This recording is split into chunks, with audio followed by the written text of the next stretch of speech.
Boa noite a todos, me chamo Joeldes, é um prazer ter todos vocês aqui na live nessa noite.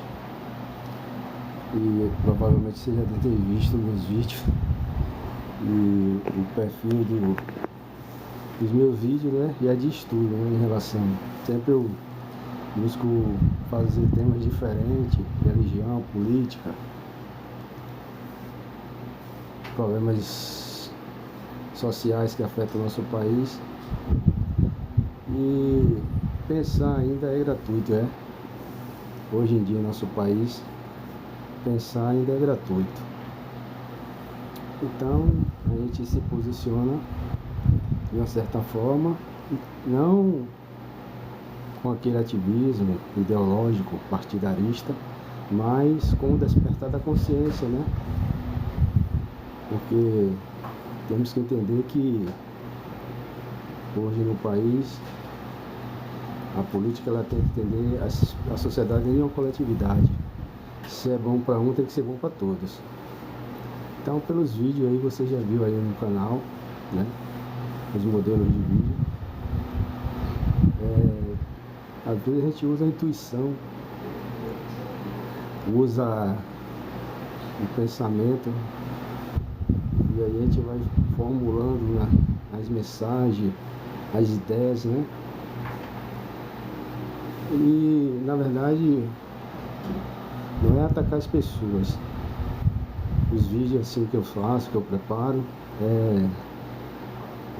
como é que diz? O embate são no campo das ideias, né? Não é atacar pessoas, não é dizer que eu sou o vínculo da perfeição, respeitando, né, o direito de cada um de pensar, de discordar.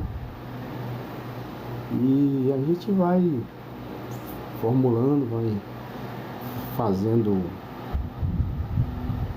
novas mensagens, né? Novas ideias. E assim, no campo religioso mesmo, eu tenho uma concepção, né? Por exemplo, eu sou uma pessoa assim que eu tenho uma visão antissistema, hoje, né?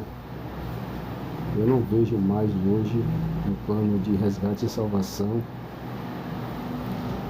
diante da nossa geração dentro de um contexto bíblico, porque o que se prega hoje no púlpito, né, é uma coisa, e o que se vive é hoje. Quando você vai para o texto bíblico, o texto mostra algo, dá um respaldo, que às vezes o que se prega no púlpito não é atendido. Por exemplo, salvação. As pessoas interpretam que elas têm que aceitar Jesus para ser salva, mas isso parte a partir de um critério doutrinário dogmático, né? Que você é pecador e necessita de Salvador. Você vai abrir a Bíblia e vai ler, de Gênesis ao Apocalipse, e você vai interpretar que o texto e o contexto é totalmente diferente. Por exemplo, salvação diz hoje, de acordo com a narrativa teológica do púlpito, é que você é um pecador e necessita de um Salvador, né? Aí você abre a Bíblia e vai ler lá, Jesus falando, Mateus capítulo 15, versículo 24, ele diz: eu vim para as ovelhas perdidas da casa de Israel. Aí você tem um cérebro, uma mente, os olhos para ver, o ouvido para ouvir e a boca para falar.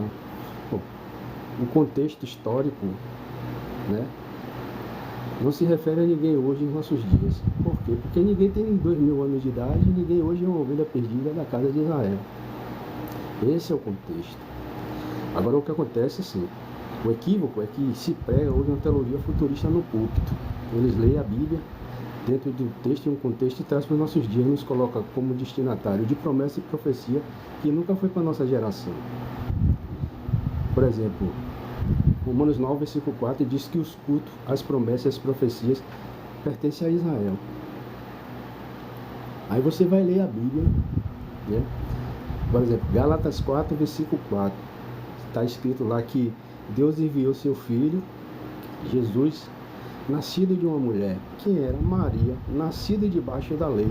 Olha, observação. Para remir os que estavam debaixo da lei. Então, Como é que você vai estar debaixo da lei depois de 2000 anos? Não tem lógica isso. Então, como é que você vai aceitar que você é um pecador e necessita de um Salvador se o contexto bíblico não te dá respaldo para isso? Esse é o embate, é o campo das ideias, é o campo da teologia, né? Hoje o Evangelho é pregado dentro de dois conceitos. Ou seja, existem mais de 20 visões interpretativas sobre o Evangelho, mas hoje os dois principais são a teologia futurista, né, a escatologia, e o preterismo. Você já deu o verbo no colégio, sabe que preterismo se refere ao passado, né, algo que se cumpriu lá atrás. E assim é a Bíblia. Quando a gente lê dentro de uma visão preterista consistente, a gente interpreta que aquelas promessas, aquelas profecias se cumpriu dentro de uma geração e não na geração hoje de nossos dias. Quando se traz dentro da teologia futurista, se interpreta que vai se cumprir nos nossos dias. Esse é o equívoco. Então, assim, Gálatas 4, versículo 4 diz que Jesus veio para remir os que estavam debaixo da lei, né? Atos capítulo 5, versículo 31 diz também que com a sua destra o elevou a príncipe e salvador. Está falando de Jesus, para dar a Israel arrependimento e perdão de pecados. Como é que você vai se entrar dentro de um contexto desse? Que se está dizendo que foi para dar arrependimento a Israel, perdão de pecados. Você faz parte das 12 tribos de Israel? Não. Então como é que você precisa se arrepender de algo que você não cometeu dentro de uma geração? Quer ver um exemplo? Você vai ler lá Tiago capítulo 1, versículo 1. Tiago escrevendo as 12 tribos de Israel que estão dispersas. Você faz parte das 12 tribos de Israel? Tiago está falando com você, comigo hoje nessa geração? Não, esse é o contexto. O contexto hoje é dentro desse, o requisito hoje é dentro desse contexto. Então, assim, o embate é esse, não é atacar as pessoas. O embate é teológico, é dogmático. Você tem que ter a mente, a consciência, despertar e falar, você tem que se expressar. Deus lhe deu os olhos para ver, o ouvido para ouvir e a boca para falar. Como é que você vai se calar diante dessa situação? Né? E tem tantos contextos bíblicos, né? Por exemplo, Mateus 24:34, Jesus diz que não passará essa geração sem que tudo se cumpra. 2000 anos depois, Jesus falando com o Brasil, falando com a Venezuela, com Cuba, com a União Soviética? Não. Jesus está falando com os contemporâneos dele naqueles dias. Ele fala, Mateus 15:24, e este evangelho do reino será pregado a todas as nações. Então virá o fim. Nações não é dentro de um universalismo. As nações ali está se referindo ao qual Israel, naquele contexto bíblico ali, estava inserido, o Império Romano, toda a circunvizinhança ali do Império Romano, onde Israel estava espalhado. Então, quando Jesus disse que o Evangelho seria pregado a toda a nação viria o fim, qual era o fim? O fim seria o fim da velha aliança, né? Que era uma promessa, uma profecia que ia se cumprir dentro daquela geração. E ele alertou a eles, os seus contemporâneos ali, né? Aqueles judeus impenitentes que estavam ali naqueles dias. Quer ver um exemplo? Lucas 21:20 diz assim, quando vocês vêem Jerusalém cercada de exército, saber que é chegado os seus dias. Quem estiver dentro da cidade, sai. Quem estiver fora, não entre. Aí você vai pegar esse texto e trazer hoje para os nossos dias. Você no Brasil, você vai morar lá vai para Jerusalém viver um contexto desse? Tem como você vai pegar um avião, vai para lá? Ah, não, porque a profecia vai se cumprir, Jesus vai voltar. Olha, 2000 anos atrás ele disse, quem estiver dentro da cidade, sai. quem estiver fora não entre. Aí o texto acrescenta, porque esses dias são dias de vingança. E Jerusalém caiu no ano 70, quando o Império Romano invadiu, a cidade foi destruída, a comunidade de templo foi totalmente destruída, né? Se você ler esse contexto escatológico, né? Do Imperador Tito, o exército romano, porque era uma profecia que ia se cumprir dentro daquela geração e não nos nossos dias. Então, assim, o Israel hoje, que está aí hoje, esse Israel criado em 1945, né, pela ONU, não é mais o Israel bíblico. O Israel bíblico, Deus já cumpriu todas as suas promessas e profecias dentro da sua geração. Aí você vai em Romanos 11, versículo 26, diz assim: e assim todo Israel será salvo, porque de Sião sairá o libertador e tirará os pecados da casa de Jacó. A gente está falando num termo religioso. Hoje o contexto hoje que eu estou tocando o assunto é religioso, né? Teológico. E assim todo Israel será salvo, porque de Sião sairá o libertador e tirará os pecados da casa de Jacó. Então, assim, como é que eu hoje você vai estar inserido dentro de um contexto desse? Não tem como. A Bíblia não nos dá respaldo para isso, né? O contexto se refere a Israel naqueles dias.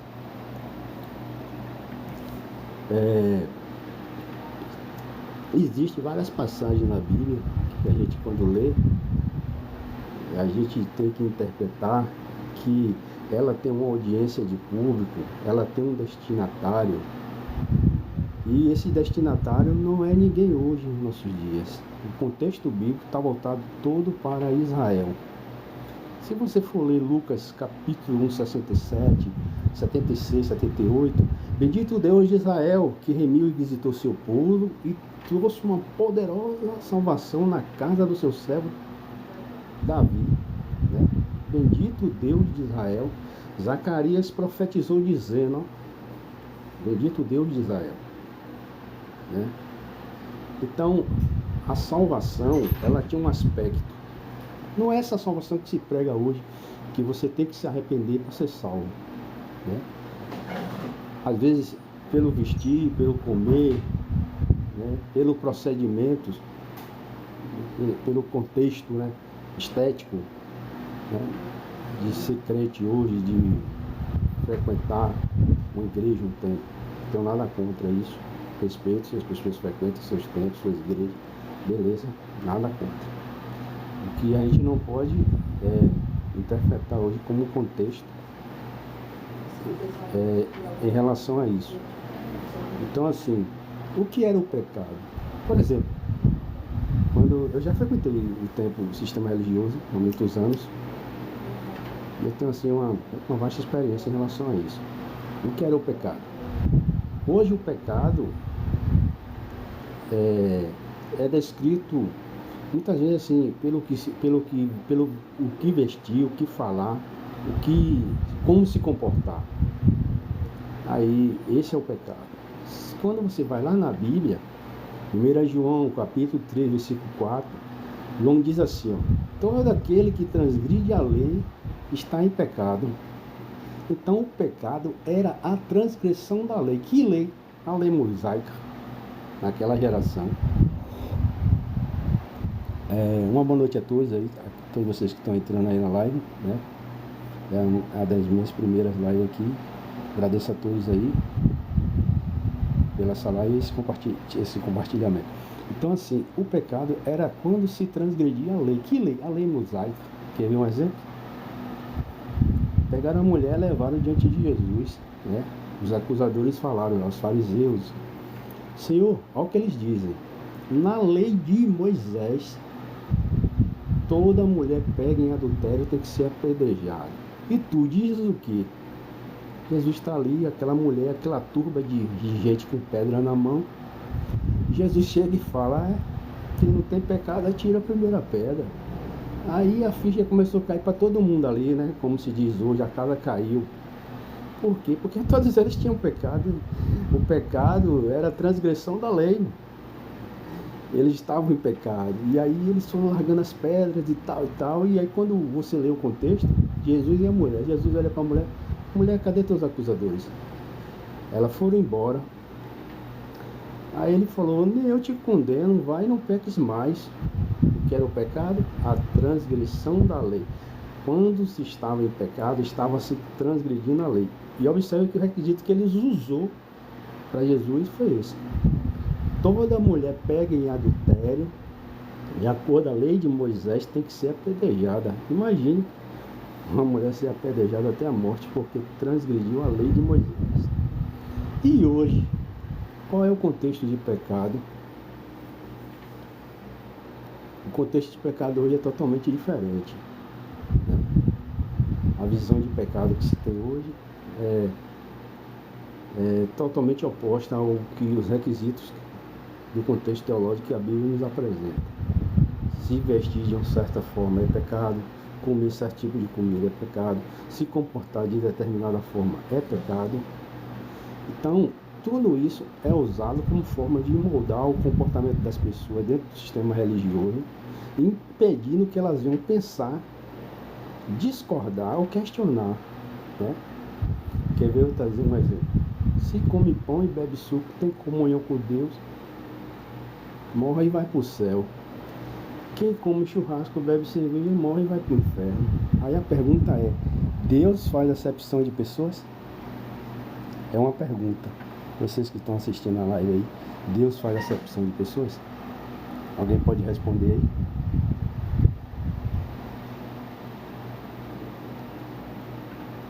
Se Deus faz acepção de pessoas,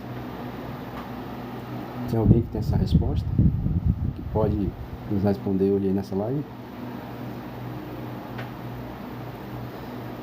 Bom, se Deus faz acepção de pessoas, faz dentro de um contexto teológico dogmático pregado lá no púlpito. Porque quando se lê a Bíblia, Paulo diz que era Deus em tudo e em tudo. A visão de Paulo já era essa. Deus em tudo e em tudo. E na lógica, Deus, ele... Filosofia... Diga, oi, beleza. Então assim... os dentes, tá reparando os dentes? Os dentes é um implante, é uma prótese. Então assim, voltando ao assunto, né? Deus faz acepção de pessoas? Não, não faz. Não faz acepção de pessoas. Porque se Deus faz acepção de pessoas, ele deixa de ser Deus. Você concorda comigo? Que Deus deixa de ser Deus? Porque a Bíblia diz que a chuva vem para o justo e para o injusto. Então, se Deus faz acepção de pessoas, ele deixa de ser Deus, né? Então, o mérito hoje que se tem dentro do sistema religioso é esse. As pessoas, elas têm que cumprir requisitos para ser aceita diante de Deus, entendeu? E esses requisitos é exigido através do sistema religioso. É chamado de perfeição. Você nunca vai ser perfeito diante de Deus. Às vezes eles ensinam você a pagar preço, né? Eles dizem que você tem que ser dizimista fiel, que você tem que cumprir todos os requisitos para você ser aceito diante de Deus. E ninguém consegue isso. Você não consegue superar isso. Então, é aí que entra o viés do medo, da culpa e da condenação como forma de moldar o comportamento das pessoas. Essa é a lógica, né? De moldar o comportamento. Aí começa a se fazer separação entre luz e treva, Deus e o diabo, céu e inferno. Eu, como já vivi dentro desse sistema, sei como é, né? As pessoas, elas têm que pagar o preço para ser aceita diante de Deus. Porque assim, no dia que você fizer 100%, Ele é Deus, te abençoa. No dia que você fizer 99, ele te amaldiçoa. Esse Deus é o Deus da concepção do púlpito, construído no púlpito, mediante o medo, a culpa e a condenação. E em vez de trazer o despertar da consciência, se o evangelho, dentro de um contexto, ele tinha que ser pregado para ele despertar a nossa consciência, para nos trazer liberdade e não aprisionamento. E o que acontece hoje em dia é isso. As pessoas, em vez de ser livres, muitos deles acreditam que ser livre, mas na verdade eles são prisioneiros de um sistema que é usado como forma de moldar o comportamento da pessoa, impedindo ela de entender o certo do errado, o bem e o mal, né? Ela tem que cumprir aqueles requisitos para ser perfeita ou ser aceita diante de Deus. É como se estivesse pagando um ato de promessa, né? É mais ou menos assim. Todo dia se tem uma cobrança, todo dia se tem um dedo te apontando uma imperfeição, dizendo que você não é perfeito, que você está passando por isso porque você está em falta com Deus, né? Porque o diabo, né? Aí tem aquele outro contexto lá do diabo, entendeu? Por exemplo, você está no sistema religioso hoje, o pastor diz assim: quem não dá dízimo é ladrão, está roubando a Deus, se morrer vai para o inferno.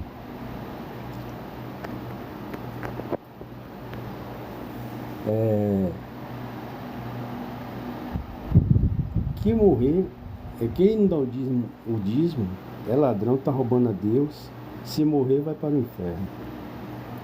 Então assim, aí você vai ler a Bíblia, qual é o contexto que se tem para se dizer isso, que a pessoa que não dá dízimo é ladrão, está roubando a Deus, se morrer ela vai para o inferno. Malaquias capítulo 3, versículo 8. Roubará o homem a Deus? Essa é a pergunta. Deus usando o profeta naqueles dias para chegar e tocar na ferida dos sacerdotes daquela nação, né? Aí vem um versículo chave que se usa hoje, né? Roubará o homem a Deus? Está lá em Malaquias capítulo 3, versículo 8. Aí acrescenta dizendo: todavia vós me roubais, é que te roubamos nos dízimos e nas ofertas alçadas. Olha, com maldições sois amaldiçoados, porque roubais a mim toda a nação. Esse contexto se prega hoje, dizendo que se você não dá o dízimo dentro do tempo, você é ladrão, está em falta com Deus. Se você morrer, você vai para onde? As cucuias do inferno.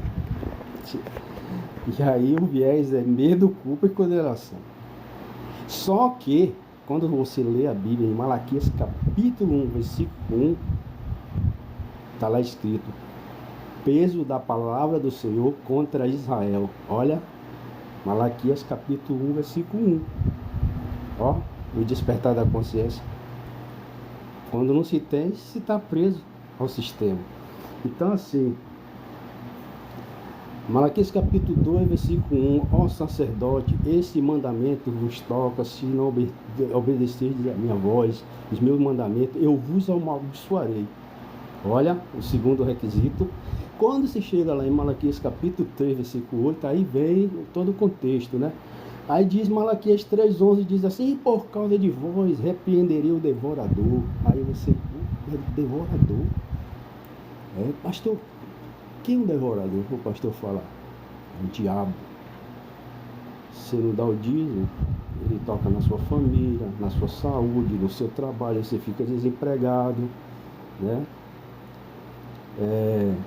Toda maldição cai sobre você. Você não dá o dízimo, é ladrão, está roubando a Deus. E você já viu o ladrão entrar no céu? Só que quando você vai lá na Bíblia e lê, diz assim: e por causa de vós repreenderei o devorador, para que não consume o fruto da terra e a vide do campo. O contexto histórico daquela geração era assim: o povo de Israel em rebelião com Deus, através dos sacerdotes ali, né, do templo, eles estavam em falta com Deus. Aí Deus mandava as pragas de gafanhotos, tá lá em Joel, não sei se você já leu em Joel, para o quê? Destruir a lavoura do povo naqueles dias. Esse era o contexto, né? O povo em rebelião com Deus. Então, o devorador, o migrador, o cortador, como se fala hoje, dentro do sistema religioso, não tem nada a ver com o demônio dentro dos tempos. Eram pragas, né? Eram insetos que Deus enviava para destruir a lavoura do povo naqueles dias. Aí você não busca esse conhecimento. E você, como ovelha, como eu, um dia eu sentei ali na cadeira, observando a pregação do púlpito, você não vai discordar, você não vai refutar uma narrativa teológica que está partindo do púlpito. Por quê? Porque você acredita que aquele homem no púlpito ali é um intermediador entre Deus e os homens. Então, Deus é seletivo? É Deus nele e não é Deus em você? Por que fala com ele e não fala com você? É aí que entra o despertar da consciência. E dentro do sistema religioso, quando você pensa, quando você é diferente, você é ovelha negra, você é do diabo, você é desviado, você está em rebelião com Deus. Então assim, pessoal, geralmente vocês veem os vídeos aí, às vezes não é atacar as pessoas. A finalidade não é essa, atacar pessoas. O embate são as ideias. A gente refuta as ideias, né? No campo das ideias. E não é querer dizer que as pessoas têm que deixar de frequentar um templo ou de frequentar a sua igreja. Eu não prego religião. Você já viu os vídeos aí? Você está vendo eu pregando religião, dizendo que você tem que ser da religião A ou B, que você tem que ser assim, que você tem que ser assado. Não. O contexto é trazer um despertar, consciência, né? E interpretar, fazer com que você interprete que você é livre para pensar, livre para discordar, livre para refutar. Poxa, então assim, eles interpretam que eles são intermediador entre Deus e os homens. Poxa, se é Deus no púlpito, ou seja, você está no átrio, ele está lá no altar. É Deus lá e não é Deus aqui? Como assim? Deus é seletivo? Deus faz acepção? Não. O conhecimento está aí para ser buscado. Hoje, depois do pós-pandemia, né? Como é que diz assim, dentro de um contexto, com a internet, né? O avanço da internet, depois do pós-pandemia, a mentalidade das pessoas mudou. Até hoje mesmo, as pregações hoje, né? Por exemplo, nas praças, nas ruas, você não vê mais com frequência como você via antigamente, antes da pandemia. Depois da pandemia, muita coisa mudou, muita coisa está sendo mudada. As pessoas estão tendo conhecimento, né? Através do advento da internet, do conhecimento. A internet está aí, muitas pessoas, muitos embates ideológicos, teológicos, cada um pensa de uma forma, um pensa de um jeito, outro pensa do outro, mas isso não significa que você não tem que buscar o seu próprio conhecimento. Então assim, qual é a finalidade hoje desses textos, desses vídeos no canal? É isso, trazer um despertar da consciência e dizer que hoje é Deus em tudo e em todo. O que é que Deus hoje requer de nós, Joeldes? Meu nome se você olhou lá no canal, tem Joinho, mas meu nome é Joeldes. Joinho é porque é um nome de infância da minha mãe, que sempre meu nome é Joeldes, aí ela Joinho, e aí hoje eu tenho 56, minha mãe tem 89, 90 anos. Aí Joinho, minhas irmãs, Joinho, meus amigos, aí ficou Joinho. Então assim, voltando ao assunto, né? Isso não quer dizer que você não pode buscar o conhecimento. O que é que Deus hoje requer de nós? Será que Deus anda com chicote pela aí, procurando a gente para saber o que a gente anda fazendo, o que não anda fazendo? Será que Deus anda aí, né, como um carrasco, nos procurando Olha, a Bíblia diz que Deus ele é onipresente. O que é onipresente? Alguém sabe o que é onipresente? Tem alguém aí na live aí que sabe dizer o que é o significado da palavra onipresente?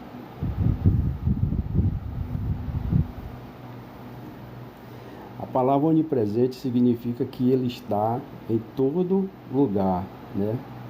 Diz que ele é onipotente. Sabe o significado de onipotente? Ele tem todo o poder.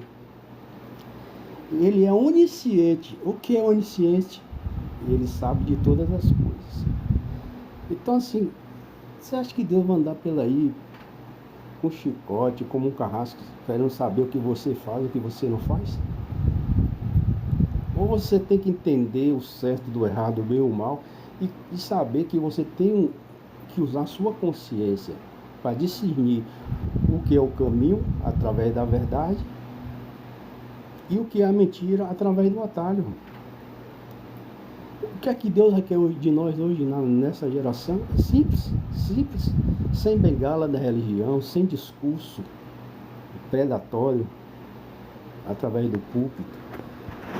Deus quer que nós venhamos interpretar hoje, dentro de uma cosmovisão de convivência harmoniosa entre as pessoas, o certo do errado, o bem do mal e principalmente o amor ao próximo, que é o vínculo da perfeição. Esse é o contexto. Se você anda dessa forma, acaba o medo, acaba a culpa, acaba a condenação. Mas quando você vai para o crivo da religião, quando você vira o foco para a religião, aí está lá o medo, a culpa e a condenação. Por quê? Vou te explicar uma coisa. Quando a gente está dentro do sistema religioso, a nossa consciência, ora ela nos condena, ora ela nos absolve. Quer ver um exemplo? Você não dá o dízimo, ou dá de 12 meses, 10 meses você deu o dízimo, 2 meses você deixou de dar o dízimo. O que é que vai acontecer? Um reforço do púlpito, dizendo que você não está dando dízimo, você está roubando a Deus, que o diabo, blá, blá, blá, blá, blá, e aí tua consciência ela vai te acusar. É a tua consciência que vai te acusar, não é Deus que descendo do céu, falando com o pastor, para te condenar, porque Deus não precisa do teu dinheiro, Deus não tem banco no céu, pastor não é gerente, igreja não é empresa. E aí tua consciência ela vai o quê? Te acusar. Olha, você não deu dízimo, a moto furou o pneu, foi o diabo, o filho ficou doente, adoeceu, foi o diabo, você não está dando dízimo para Deus. Então, observe que tua consciência ela começou a te acusar. Agora, se você deu 12 meses o dízimo, ela vai te absorver. Você está de consciência limpa. Por quê? Porque a tua consciência interpreta que você tem sido fiel a Deus.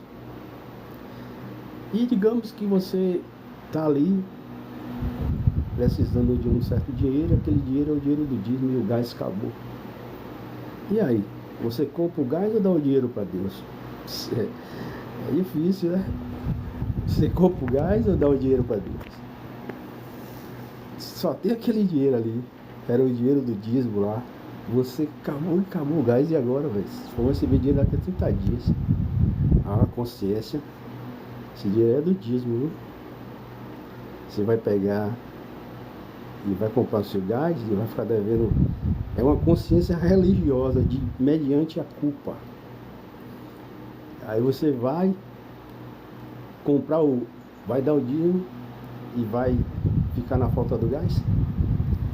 Aí a consciência, como é que diz assim, a prisão mental religiosa diz assim, mas você dá o dinheiro do dízimo, dá o dízimo, porque Deus vai trazer um gás na tua porta. Entendeu? Pô, é mérito, tá servindo a Deus debaixo de uma meritocracia.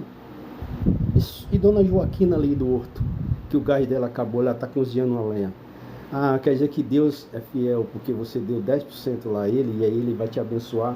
E dona Joaquina lá do horto, lá, que está lá na lenha, lá no fogo a lenha, o gás dela lá seco, ela não tem essa concepção de fidelidade com Deus. Aí Deus é seletivo, aí Deus, meu filhinho ali, me deu 10%, eu vou mandar alguém lá levar um gás na porta dele.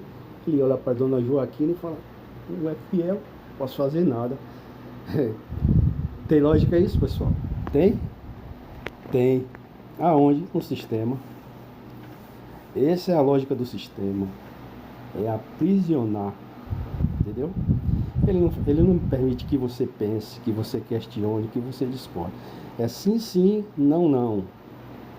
Entendeu? Você não pode questionar. Então, assim, o que é que Deus requer de nós hoje, Joeldes? Deus requer que nós venhamos entender o certo do errado, o bem do mal e principalmente o amor próximo. É só isso.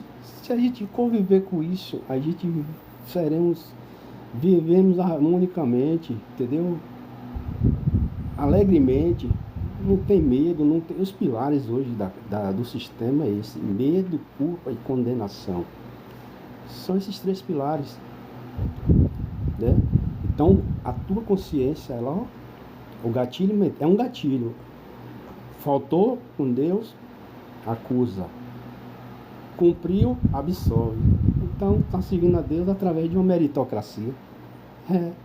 É mérito que você serve a Deus? Mas quem Deus é esse? O Deus da concepção teológica do púlpito.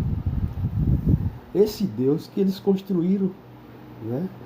E, por exemplo, se você dá 10% para Deus, você é dizimista fiel. Qual era a lógica? Deu lá no púlpito, não tinha que ser um efeito cascata? Automaticamente você deu, o efeito cascata da bênção tinha que chegar até você. E a pergunta agora é: tem acontecido isso? Quando você dá lá, o efeito cascata automaticamente tinha que chegar e te alcançar cá da bênção. Mas isso não é uma lógica. Não é uma lógica. Por quê? Porque a bênção só chega lá, só prospera lá.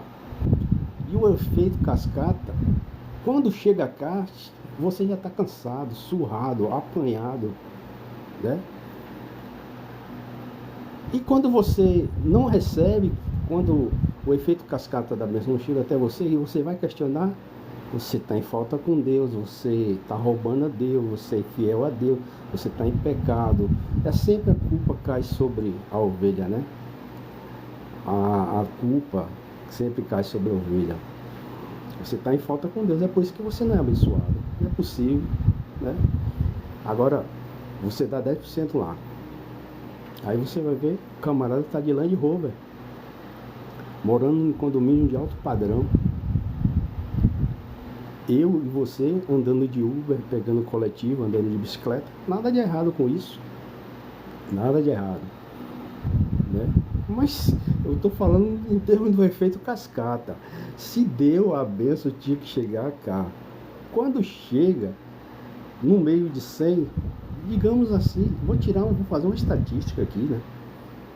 Digamos assim, no meio de 100, 3, 5, vem aqui na frente, dá um testemunho, quem Deus tem abençoado. Aí vai. 3, 2. Fala aí você, seu João. Porque eu estava em casa, uma dor insuportável, uma dor crônica, e aí eu vim para o culto, e Deus me curou, a dor desapareceu, sumiu. Beleza. Testemunho. E a senhora Celeste aí? Fala aí. Dona Celeste chega e diz: não, porque eu cheguei aqui, só o pau da barraca, né?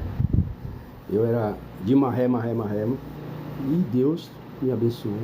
Eu sou dizimista fiel na casa de Deus, né? Hoje eu tenho meu carro, tenho minha fazenda, tenho minha loja, tenho isso, aquilo, tenho não sei o que. Aí a pergunta é: qual é o testemunho que vai mais impactar? É do seu João, né, que citei, que foi curado de uma enfermidade ali, ou de Dona Celeste, que está ali dizendo que tem um carro, que tem uma casa e tal, tal. Quando as pessoas voltar aos olhos humanos para aqueles 2 tipos de testemunho, qual é o que mais vai chamar a atenção, que vai mais impactar? As pessoas vão lá e olhar para o seu João e falar: seu João estava doente, deve ter tomado uma dipirona, um paracetamol, ficou bom e tal. Agora a Dona Celeste não, olha o carro dela ali. Aí, o que é que vai acontecer? O marketing vai chegar ali, construir todo o marketing ali religioso. Aí, pessoal, ó, Tá vendo quando a pessoa é fiel a Deus? Seu João já tá meio que descartado ali, né? A Dona Celeste aí, ó, chegou aqui pobre, não tinha dinheiro, não tinha carro, não tinha nada e hoje tá abençoada. Você tem que ser fiel para Deus. Aí pega aqui o envelope do dia, vem aqui na frente, venha ser fiel a Deus, venha cumprir o seu compromisso com Deus. Aí a gente vai lá para o contexto bíblico. Dízimo nunca foi dinheiro, era alimento. Quem dava o dízimo era o povo de Israel. Quem recebeu o dízimo era o sacerdócio levítico, instituído por Deus através de Moisés. Deuteronômio 22:14.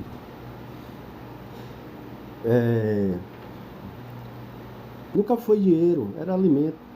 E qual era a finalidade do dízimo naquela geração?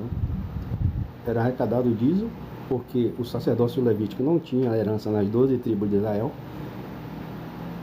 Então Deus, a cargo de Moisés, disse, como eles não têm herança nas 12 tribos, tudo que se arrecadar, tudo que se produzir aí vai pegar, tirar 10% e entregar a eles.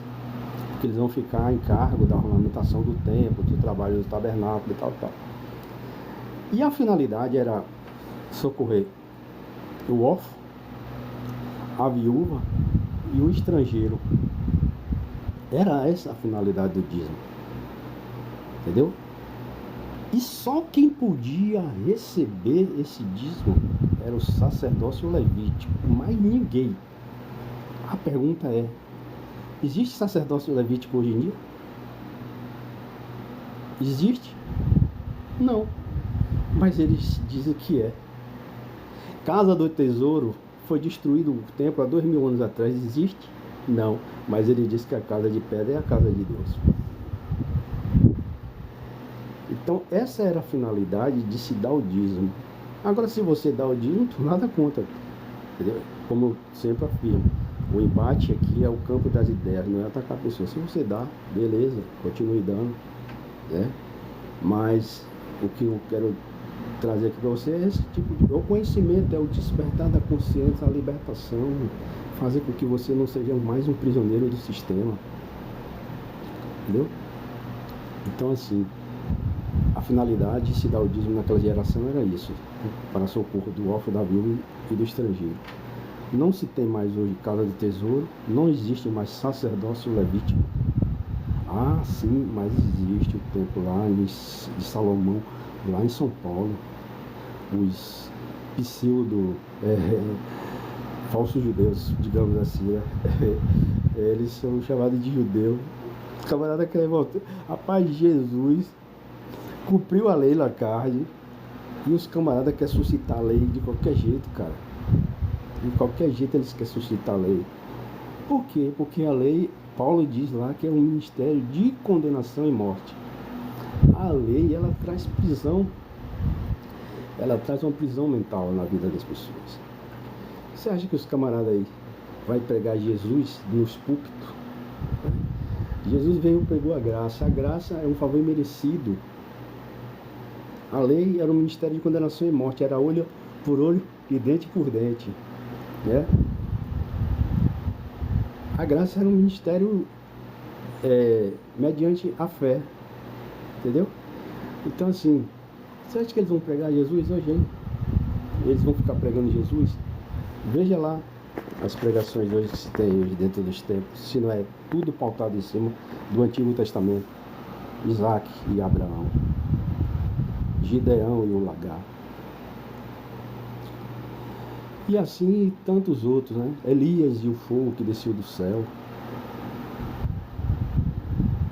Ó, tudo no Antigo Testamento. No Novo, eu nunca vi. Você já viu alguma campanha de Novo Testamento? Ah, Jesus multiplicou pães os pães e os peixes. Já viu alguma coisa assim? Alimentou uma multidão. Foi 0,800, não foi 0,300. Lá no Antigo Testamento, tudo na vida tem um preço, né? Abraão não ofereceu Isaac? Ofereceu, ele disse que ofereceu, né? Mas quando você vai ler o texto, ele diz que tinha um cabrito lá, preparado lá. E Deus falou, rapaz, é isso aí. quero teu filho não, pega esse cabrito aí e dá como sacrifício. Quando ele pegou o cutelo para matar o filho, aí ele pegou o cutelo, ó. Aí deu, ei, ô coroa, para aí. Que é isso aí, rapaz? O cara barbudão assim. Quero não, rapaz. Teu filho, é Isaac, filho único. Tá vendo aquele cabrito lá atrás da pedra, lá no graveto? Vai lá. Esse é o sacrifício. Mas eles dizem lá no púlpito que Abraão ofereceu Isaac. Aí, qual é a narrativa? Você tá aí, olha, tudo é um gatilho. Tudo é um gatilho. Você tá aí no culto, e aí às vezes o cara tá desempregado, tá endividado, casamento destruído. Aí eles falam, olha, você tá aí passando por esse perrengue na vida aí bate no peito, diz que é homem de Deus e tal, e cria toda assim uma ênfase ali no púlpito, a pregação. Você tem um Isaac. Você tem um Isaac, e esse Isaac você tem que dar para Deus. Aí você tem lá R$1.000 na poupança, né? A dona Marcelina ali é aposentada, tem 5.000. Seu João tem uma mercearia, tem 10.000, né, de reserva ali, um fluxo lá de reserva. Ó, o gatilho. Agora imagine você sentado na cadeira e o camarada ali, ó, pregando ali. Ó, você tem um Isaac, viu? Esse Isaac aí você vai dar para Deus. Aí você... É aí que eu falei, você lembra que eu disse? A consciência acusa e absolve. Aí a tua consciência religiosa, ó, você tem um Isaac mesmo, aqueles R$1.000 lá da poupança, aquele dinheiro lá, que é para socorrer lá. Então, por que você não dá para Deus? Aí você... Às vezes a pessoa está desempregada, né? E acho que por estar desempregada é porque tem um tranca-rua na vida dela, um demônio trancando as portas das lojas lá, das empresas. Agora o cara acorda 10 horas da manhã, velho, eu tenho que correr lá e fazer um currículo. Não faz um currículo, acorda 10 horas, meio-dia, e fica dizendo que é o tranca-rua que está na vida dele. Os olhos todo remelado, acorda. Na hora do almoço, que é o café, já foi embora. Ele toma o café e o almoço junto. Aí não levanta, não tem disposição para ir buscar. É como diz, na vida a gente é dono da nossa decisão ou é escravo das nossas escolhas. É isso que você tem que compreender. Aí voltando para esse contexto, então aí você tá lá, né? Aí eles cria esse gatilho, aí você tem que dar para Deus. Aí você pega lá 1.000, 10.000, 5.000, pega o envelope, seja na pressão ou não, tal. E se você for por aconselhamento pastoral para falar de propósito, do problema que você está passando, meu irmão, você já foi. É aquilo mesmo, ó, perdeu. É o carnal transferido para o mundo espiritual, eximindo tua culpa e dizendo que é culpa do diabo. Entendeu? Aí você vai fazer o quê?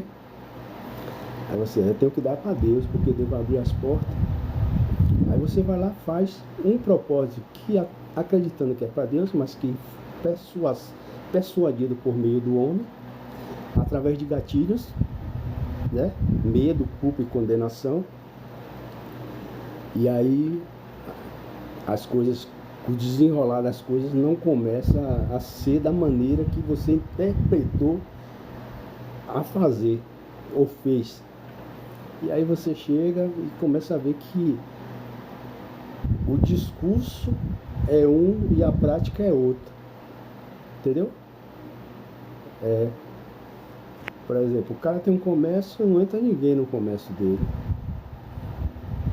Ele tem uma loja, tem, seja lá uma prestação de serviço. Ah, porque é o diabo, porque é o concorrente ali na frente que está fazendo macumba.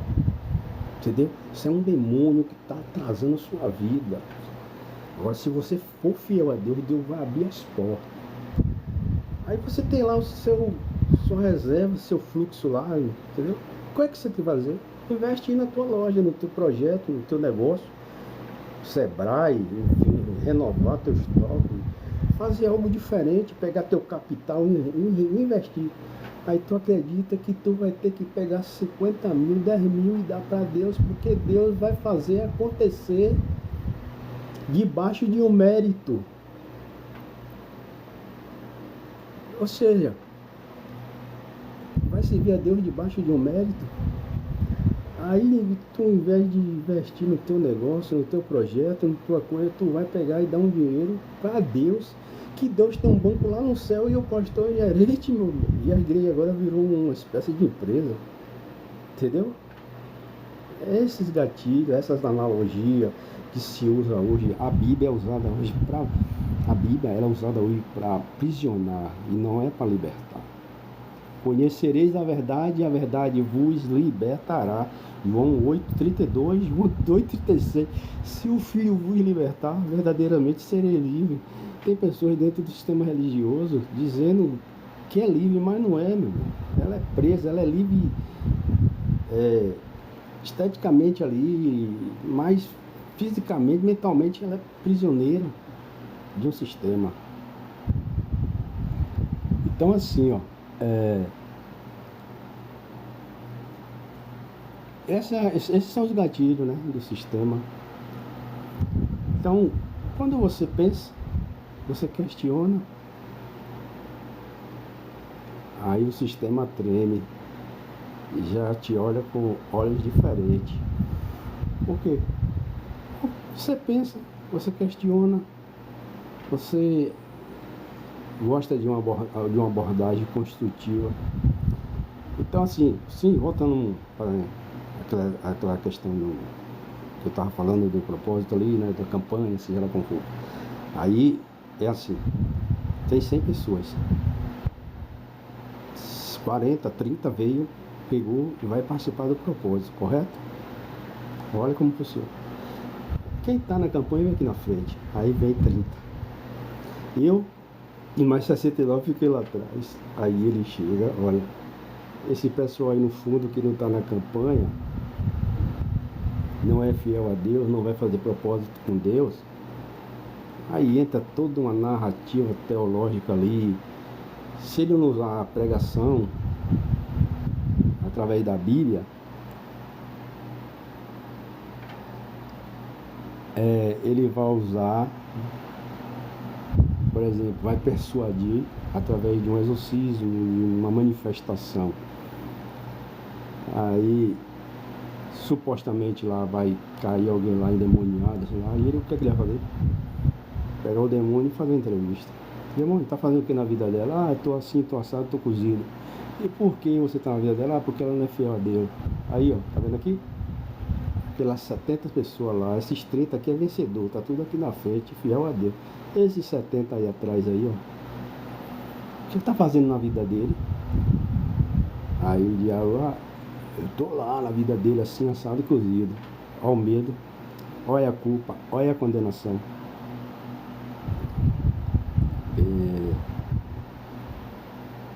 Aí você, puxa, vai vir os olhos e pá, não sei o que, de joelho, não sei o que, aquela narrativa teológica. E essas pessoas que estão aqui, eu não posso tocar porque elas são fiel a Deus.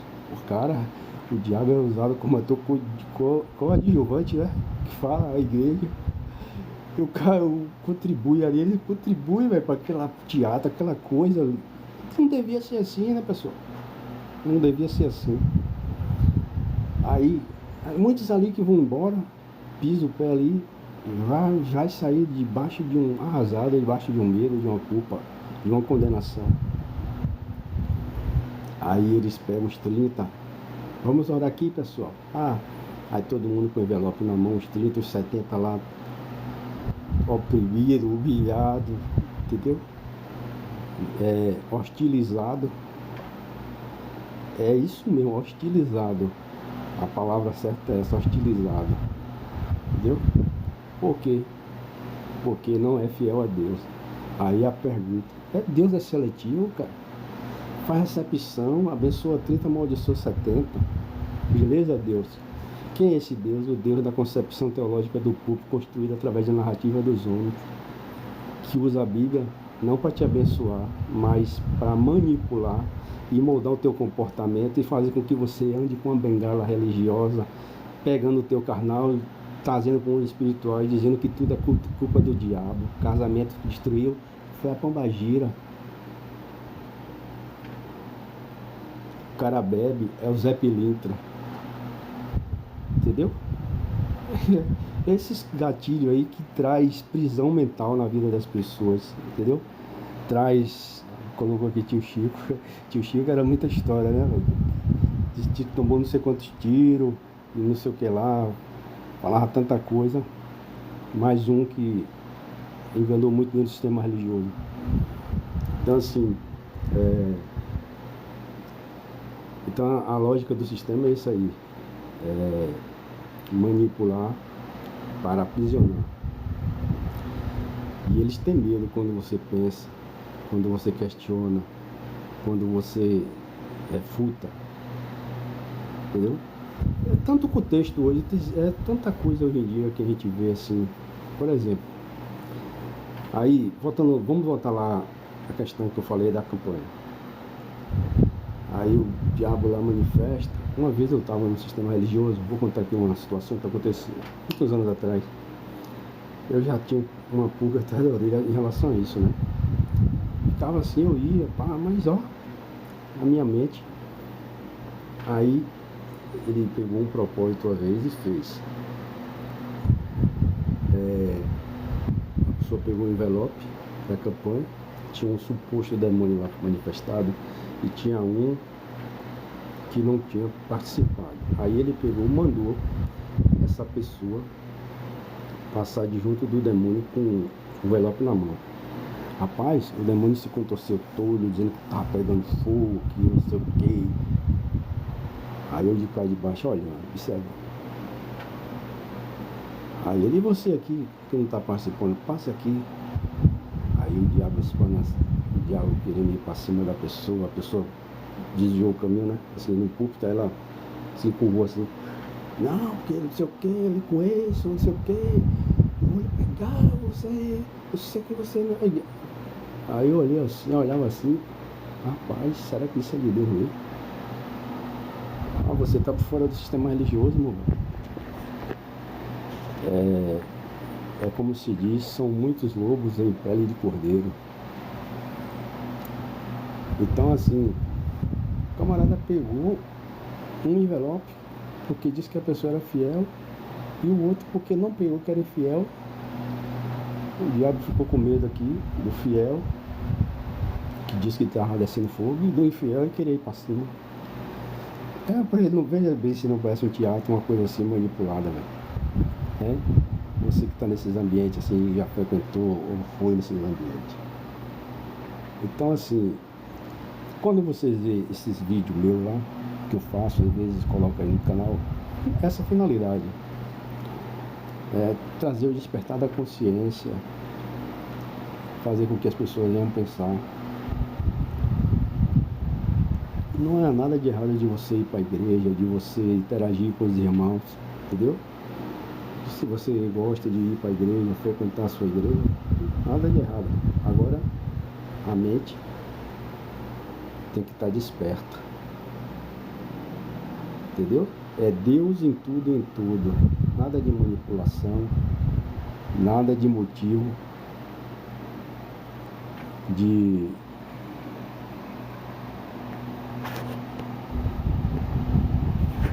nada de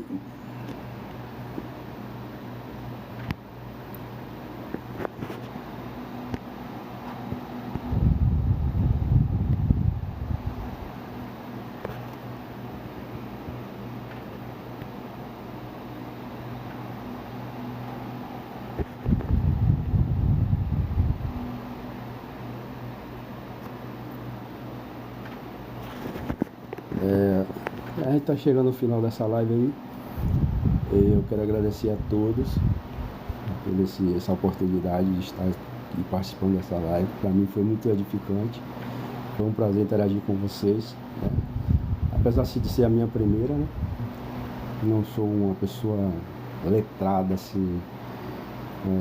Com a dicção de falar, de me pronunciar, sou um pouco tímido,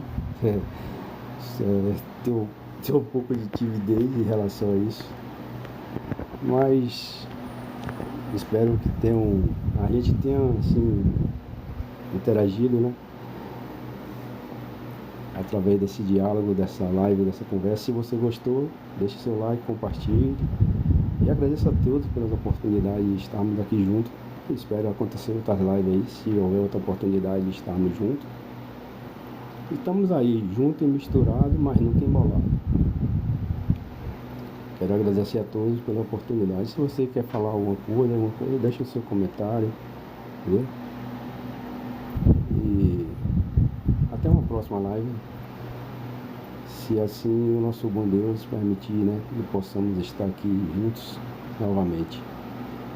Tá bom? Fica com Deus.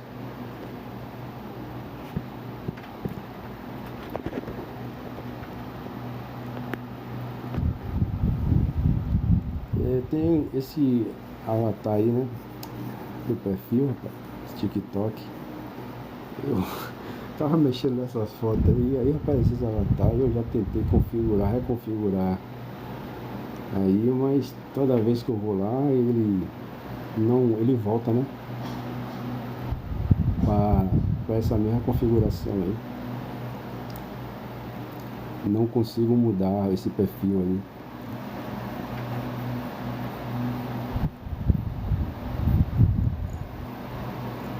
Tio Chico.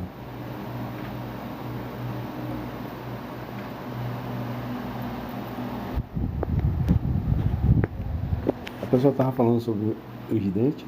Os dentes Isso aqui é uma prótese, uma prótese que eu coloquei. Não sou cigano não, viu, pessoal? E também não tenho dinheiro. É só algo estético mesmo. Eu quis colocar e aí já tem um tempo que eu coloquei. Mas não sou cigano, não tenho dinheiro, também não sou agiota. Sou liso. É aquela coisa, matando um leão e correndo atrás do outro para sobreviver.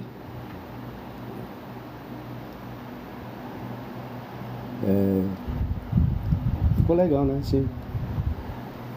Eu vi alguém comentando aí, disse que queria colocar fugiu do inferno. Não entendi.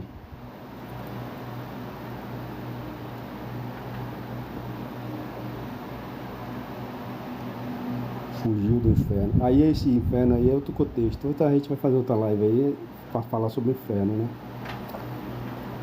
O inferno é o lago de fogo com o diabo dentro. É tipo um caldeirão. O diabo lá de chifre de cauda com a colher de pau. E aí mexendo as almas.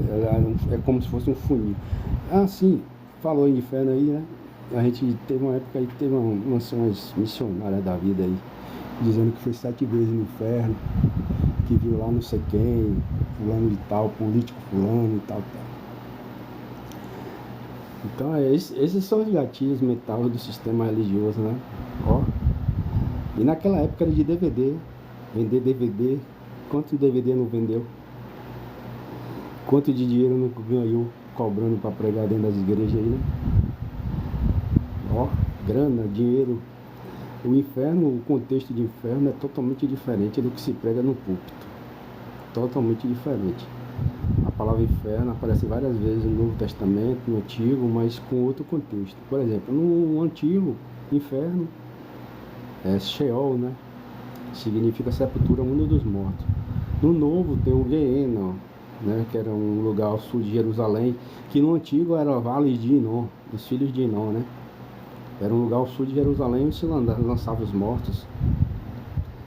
O Hades, que é a sepultura, o mundo dos mortos. Tem Eclesiastes 12, capítulo 7, diz que o pó volte a terra como era, o Espírito volta a Deus que deu. Só fala sobre isso. Não, mas fala de Lázaro, da parábola, né? Seio de Abraão, que não pode passar de um lado para o outro. As pessoas se apegam a isso literalmente, mas é uma parábola. O conceito ali é outro, não tem nada a ver com fogo. Por exemplo, se eu colocar minha mão aqui no fogo, ó, acender aqui uma vela e colocar a mão, o que vai acontecer? A minha mão vai queimar. Por quê? Porque aqui é a carne, mano. Ela não vai suportar a temperatura, ela vai queimar. Eu tenho que tirar a mão. Se eu deixar, ela queima. Agora imagine uma alma, o sopro. O meu sopro aqui.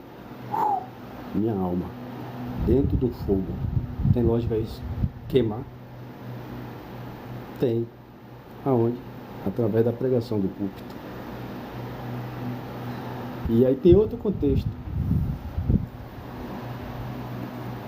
Outro contexto totalmente diferente do que se prega sobre o inferno. O inferno é só uma forma de aprisionar as pessoas dentro do templo mediante um viés de medo, culpa e condenação. Agora, se a Bíblia diz que nós somos criados à imagem e semelhança de Deus, Deus criou o inferno para lançar os seus filhos? Hein, pessoal? Será que Deus criou o inferno para lançar seus filhos?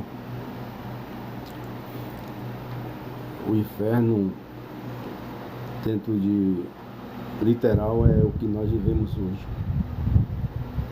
Esse é o inferno.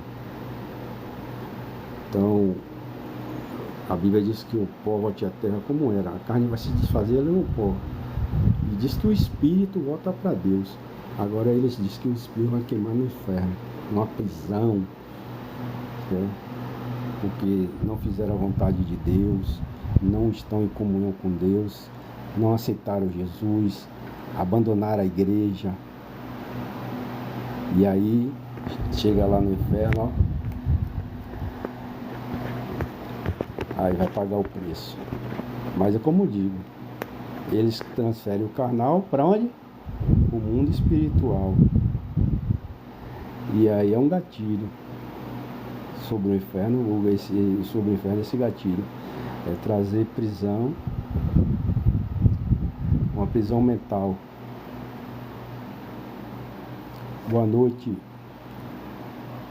Miguel Silva. Boa noite, Carlos Alexandre, Tiago compartilhou o vídeo da live. Obrigado, Tiago.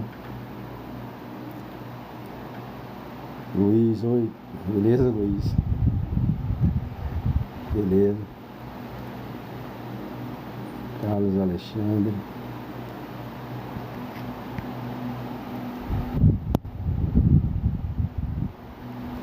Então assim, então haverá outra oportunidade de a gente entrar mais em um aprofundamento, né, sobre o inferno. E ninguém tem essa resposta. Se você conhece alguém que tem uma resposta do pós-morte? Ah, mas na Bíblia, sim. Lázaro morreu 3 dias. Jesus foi lá e ressuscitou. Quando ele ressuscitou, ele foi lá falar de alguma coisa lá? Você vê lá falando na Bíblia que ele falou alguma coisa do inferno? Foi contar alguma coisa sobre o inferno? Não. O milagre aconteceu, que ele ressuscitou. Mas você viu lá ele dizendo, ó, rapaz, cuidado de vocês aí, viu? O bicho lá tá pegando lá embaixo, lá. O negócio lá é barril, velho. Já imaginou Lázaro falando isso? Ele falou isso. Lázaro disse alguma coisa? Vai lá na Bíblia, vê se tem lá escrito na Bíblia ele falando alguma coisa. O milagre foi visto, mas o segredo ficou. Não tem nada, ninguém tem essa resposta. Nós nascemos, vivemos e morremos. Esse mistério aí do vida após morte pertence a Deus. Agora, outros contextos, inferno, julgamento, condenação, a Bíblia fala dos pecadores, dos ímpios, e não sei o que. O mundo tem 7 bilhões e poucas milhões de pessoas aí, né? A cristandade hoje é 1 bilhão, 2 bilhões de pessoas cristãos hoje. Os cristãos interpretam que eles vão morrer e vão para o céu. E os 5 bilhões vão para onde? No Islã, eles dizem que vão morrer e vão para o céu e vão viver com 5 virgens, né? É assim no paraíso. O Islã. O Espiritismo diz que a alma vai reencarnar. O budismo O hinduísmo, que é o politeísmo, uma religião que tem vários deuses, cada um tem sua própria crença. Então, esse conceito de inferno, ninguém tem a resposta de que o que vai acontecer após a morte. Eu sei que o que faz aqui, paga aqui. A verdade é essa. O que você faz na carne, você paga onde? Na carne. A analogia que eu fiz da vela e a mão queimando, você vai sentir a dor. Toda ação gera o quê? Uma reação. Agora, aqui, o sopro, o espírito, né? O espírito. Aí o espírito, a alma vai queimando no inferno. Como é que vai queimar a alma no inferno? Que fogo é esse? É esse contexto hoje que se prega, mas tudo é forma de aprisionamento. Tudo é forma de gatilho mental. Porque, é como eu falei, o carnal transferido para o mundo espiritual. Exime o indivíduo da culpa. E aí é culpa do diabo. Beleza. E como é que se tira essa culpa? Jejum, oração, subir o monte, descer a montanha. Ó. Isso aí você vai descobrir, ó, com o tempo. Ó. Din-din. Din-din. É din-din. Dízimo, envelope e campanha. É assim que eles trabalham. Quer ver um exemplo? Uma mãe que tem um filho na Cracolândia, no crack, já foi em 3, 5, 6 centros de recuperação. Ela encontrar um farlotão ali religioso, ela vai trocar 6 por meia dúzia. Ela vai trocar 6 por meia dúzia. Mas eles vão explorar a fé dela através de uma meritocracia. Olha, meu irmão, pega firme aí que Deus vai honrar. Deus vai te abençoar. Teu filho vai sair desse mundo do crime, desse vício do crack. É, né? Servindo a Deus através de mérito.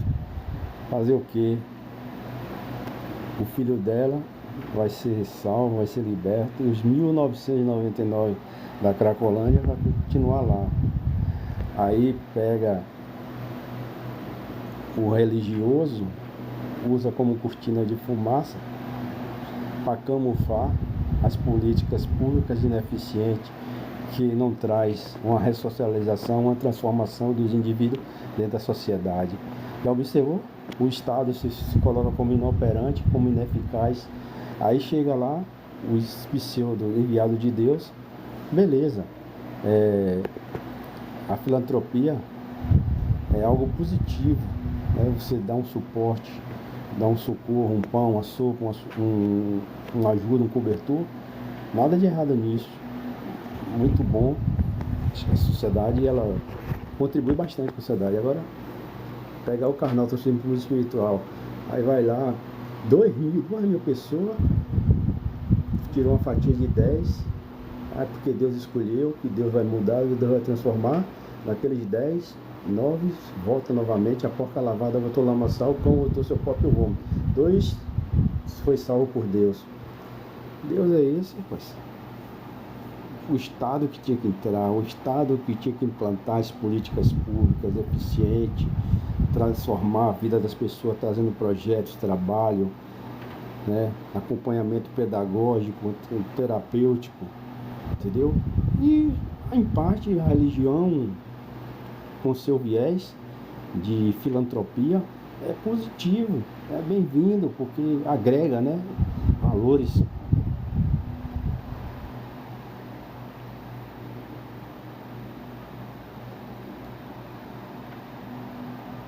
Aí, assim, obrigado aí, Rui, valeu. Então, assim, aí Deus salvou 2, e em 1990 está lá no inferno, chamado Cracolândia.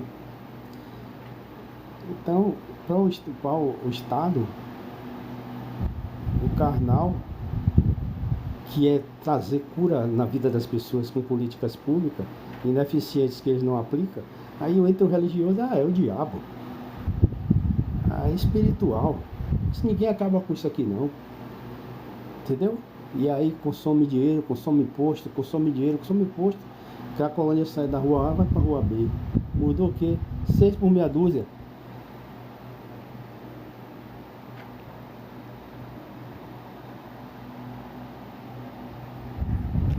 Valeu, obrigado a todos e uma boa noite.